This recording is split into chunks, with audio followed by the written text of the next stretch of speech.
இன்றைய காசா அப்டேட் பாலஸ்தீன் என்ன நடக்குது, காசால என்ன நடக்குது நம்ம வந்துட்டு பார்க்கலாம். வாங்க ஃப்ரெண்ட்ஸ், வீடியோக்குள்ள போகலாம்.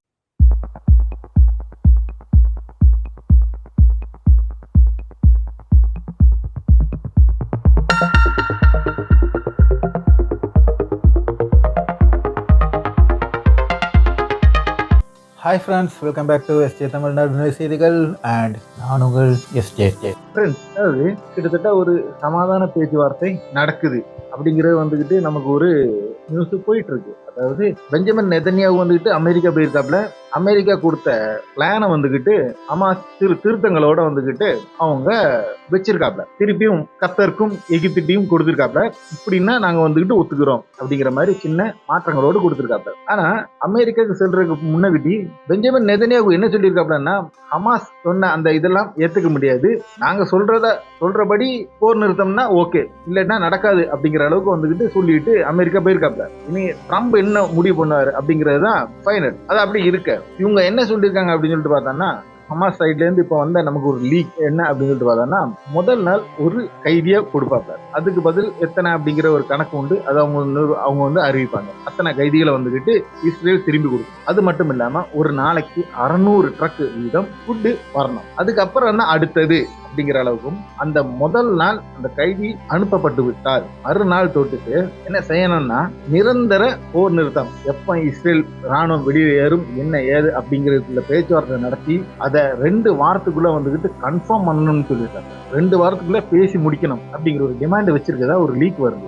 இதை ஒத்துக்க முடியாதுன்னு சொல்லிட்டு பெஞ்சமின் நெதன்யாகு சொல்றாங்க. இதுக்கு மத்தியில பெஞ்சமின் நெதன்யாகு ஒரு உள்ளடி வேலை செஞ்சுட்டு போயிருக்காங்க. என்ன அப்படின்னு சொல்லிட்டு பார்த்தான்னா, அங்க ஒரு பெரிய பிரச்சனை நடக்கு இஸ்ரேல்ல பெஞ்சமின் நெதன்யாகு போறதுக்கு முந்தினார், அதாவது ஞாயிற்றுக்கிழமை போறாரு, சனிக்கிழமை வந்துகிட்டு அங்க அவங்களோட பாதுகாப்பு சபை அந்த அமைச்சரவை மீட்டிங் நடக்கும். அந்த பாதுகாப்பு சபை மீட்டிங்ல என்ன பிரச்சனை நடந்துச்சு அப்படின்னு சொல்லிட்டு பார்த்தோம்னா, பெஞ்சமின் நெதன்யாகும் பென்குயிரும் அந்த சயோனிச லாபி அந்த அமைச்சர்கள் 2 பேர் இருக்காங்க. இந்த 2 பேரும் நெதன்யாகும் என்ன சொல்றாரு அப்படின்னா, ராணுவ தலைவரோடு ஐடிஎஃப் தலைவரோடு அவங்க சொல்றாப்ல, உங்களுக்கு 2 ஆப்ஷன். ஒன்னு, வடக்கு காசாவை வந்துகிட்டு கம்ப்ளீட்டா காலி பண்ணி எல்லாரையும் தெற்குக்கு கொண்டு போயிடணும். ஒட்டு மொத்தம் 20 லட்சத்துக்கு மேலான மக்கள் இருக்காப்ல, 24 லட்சம் அப்படிங்கிற கணக்கு. அதுல கொல்லப்பட்டது எடுத்தாலும் கிட்டத்தட்ட ஒரு 23 22 23 லட்சம் மக்கள் இருக்காப்ல.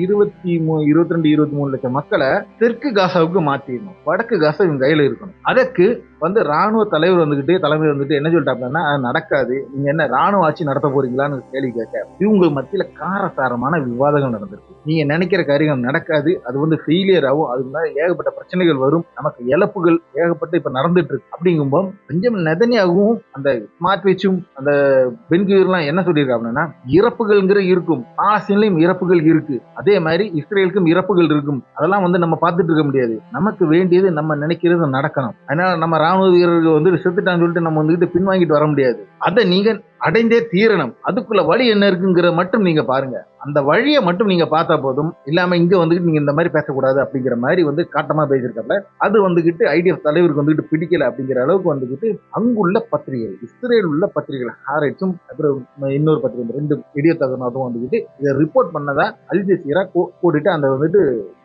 ரிப்போர்ட் பண்ணியிருக்காங்க. அப்போ இங்கிருந்து போகும்போது போர் நிறுத்தம் அப்படிங்கிற ஒரு எண்ணத்துல போகல, காசாவை அழிக்கிறதுக்கா எப்படியாவது இந்த காசாவை என்னமா செஞ்சு அழிச்சு கையில கொண்டு வந்துடுறாங்க. ஆனா காசால எவ்வளவு நாளைக்கு அங்க ராணுவம் இருக்கோ அவ்வளவுக்கு வந்துகிட்டு ராணுவத்தில் உள்ள உயிர் பலி கூடிட்டே இருக்கு. ஒவ்வொரு நாளும் வந்துகிட்டு ராணுவத்துல வந்துகிட்டு குறைஞ்சபட்சம் 50 பேராவது வந்துட்டு அங்க செத்துட்டு இருக்காங்க. மினிமம் 50 பேராவது ஒரு நாளைக்கு போயிட்டு இருக்கு. 10 நாள் 500 பேரு அங்க கிட்டத்தட்டே அங்க இருக்கிற அப்படின்னு சொல்லிட்டு பார்த்தாங்கன்னா 6000 தொட்டு 8000 ராணுவ வீரர்கள் தான் இருக்கிறாப்ல அப்படிங்கிற மாதிரி தான் ஒரு ரிப்போர்ட் சொல்லுது. இதுல வந்துகிட்டு ஒரு டெய்லி 50 பேர் அப்படி வந்துட்டு இறந்து போனா என்ன நடக்கும் அப்படிங்கறதான் இப்ப அவங்களுக்கு வந்துகிட்டு ஐடிஎஃப் தலைவர் ராணுவ தளபதி வந்து சொல்றது. இது ஒரு நிலையில நிக்கி. அடுத்தது என்ன அப்படின்னு சொல்லிட்டு பார்க்கும்போது, ஹமாஸ் திரும்ப வந்துகிட்டு புது பொலிவுடன் அப்படிங்கிற மாதிரி புத்துணர்ச்சியோட வந்துகிட்டு களத்துல வந்திருக்காங்க. களத்துல வந்தது மட்டும் இல்லாம யாருக்கிடையே வந்துகிட்டு வெடி இந்த பக்கெட்ல வந்துகிட்டு வெடி மருந்து நிரப்பி வந்துகிட்டு காலி பண்றது, புது ஐட்டங்கள் வச்சுக்கிட்டு வந்து இந்த மெர்காவா டேங்கு அந்த ராணுவ வெஹிக்கிள்ஸ் இதெல்லாம் காலி பண்றது இருந்த நிலையில மீண்டும் பழைய ரீதியில என்ன செஞ்சிருக்காப்லன்னா இஸ்ரேலுக்குள்ள வந்துகிட்டு ராக்கெட் விட்டுருக்காப்ல. இஸ்ரேல்ல பல இடங்கள் வந்துகிட்டு எரியறதா வந்துகிட்டு டைம்ஸ் ஆஃப் இந்தியா வந்துகிட்டு ரிப்போர்ட் பண்ணிருக்காங்க. அடுத்தது என்ன அப்படின்னு சொல்லிட்டு பார்க்கும்போது நம்ம வந்துட்டு ஹூதி வந்துகிட்டு பென்குவேர் விமான நிலையத்தை வந்து தாக்குதல் நடத்தினாங்கல்ல, அதுக்கு ரிப்ளையா இன்னைக்கு காலையில இருந்துகிட்டு என்ன செஞ்சாங்க அப்படின்னு சொல்லிட்டு பார்த்தாங்கன்னா, இஸ்ரேல் வந்துகிட்டு புதியதா துறைமுகத்தை வந்துட்டு தாக்குதல் நடத்துறாங்க. அங்க தாக்குதல் நடத்தி அங்க வந்துட்டு பெரிய தாக்குதல் நடத்தி முடிச்சிருக்காங்க. தாக்குதல் நடத்தி முடிச்சு சில மணி நேரம் கூட அவளை ரிட்டர்ன் தாக்குதல் இங்க இஸ்ரேலுக்கு அடி விழுந்துட்டு இருக்கு. இஸ்ரேலுக்கு இப்ப என்னென்ன பாதிப்பு வந்திருக்குங்கிறது இன்னும் வெளியில வரல. அது கூடி சீக்கிரம் வெளியே ஆனா ரிட்டர்ன் தாக்குதல் ஹூதிகள் வந்துகிட்டு ரிட்டர்ன் தாக்குதல் நடத்தியிருக்காங்க. இதனால இப்ப இஸ்ரேலுக்கும் ஹூதிகளுக்கும் யமனுக்கும் இடையில வந்துகிட்டு போர் தொடங்கி இருக்கா அப்படிங்கிற ஒரு சந்தேகம் வந்துகிட்டு சில நாளிதழ் வந்துகிட்டு வெளியில போட்டுட்டு இருக்காப்ல, சந்தேகம் வச்சிருக்காப்ல. என்ன நிலவரம் அப்படிங்கிற ஒரு 2 நாள் பொறுத்து இருந்தா மட்டும்தான் தெரியும். இது தொடர் தாக்குதலா இல்லாட்டி இந்த ஒரு தாக்குதல்ல அடிச்சுட்டு அப்படி நிக்க போறாப்ல அப்படிங்கிறது வந்துட்டு பார்க்கணும். இதற்கிடையில வந்துகிட்டு லெபனான்ல உள்ள அரசு வந்துகிட்டு ஹிஸ்புல்லா வந்துட்டு ஆயுதத்தை கீழே வைக்க சொல்ல ஹிஸ்புல்லா வந்துகிட்டு மாற்றம் சொல்லிட்டாப்ல. இஸ்ரேல்ங்கிற நாடு இருக்கிற வரை நாங்க ஒரு காலமும் வந்துகிட்டு எங்கள் ஆயுதத்தை கீழே வச்சு மாட்டோம்னு உங்களோட போராட்டம் தொடரும்னு அவங்க வந்துட்டு அறிவிச்சிருக்காங்க. இது வந்துகிட்டு ஈரான் இஸ்ரேல் மேல தாக்குதல் நடத்தி ஈரான் கிடைச்ச வெற்றியின் காரணமாக வந்துகிட்டு இப்போ ஹிஸ்புல்லா வந்துட்டு இன்னும் கொஞ்சம் கூட பவர்ஃபுல் ஆயிருக்காங்க அப்படிங்கிற மாதிரி ஒரு செய்திகளும் வந்துட்டு இருக்கு. அதே போல சனிக்கிழமை அன்று முஹர்ரம் பண்டிகையை முன்னிட்டு ஆயத்துல்லா அல் கோமனி வந்துகிட்டு ஈரானிய மக்களை வந்துகிட்டு நேரிட்டு சந்திச்சிருக்காப்ல. அவர் இவ்வளவு நாள் வந்துகிட்டு பாதுகாப்பான இடத்துல இருந்தாப்ல, இப்ப வந்துகிட்டு பாதுகாப்பான இடத்துல இருந்து வெளியில வந்திருக்காப்ல. வெளியில வந்துகிட்டு ஈரானிய மக்களை வந்துகிட்டு சந்திச்சிருக்காப்ல. ஈரானிய மக்கள் அவங்க பார்த்துட்டு மிக பயங்கர ஆக்ரோஷம், ரொம்ப பயங்கர சந்தோஷம். அந்த அளவுக்கு வந்துகிட்டு இவங்க வந்துகிட்டு ஈரானிய மக்கள் வந்து கொண்டாடி இருக்காங்க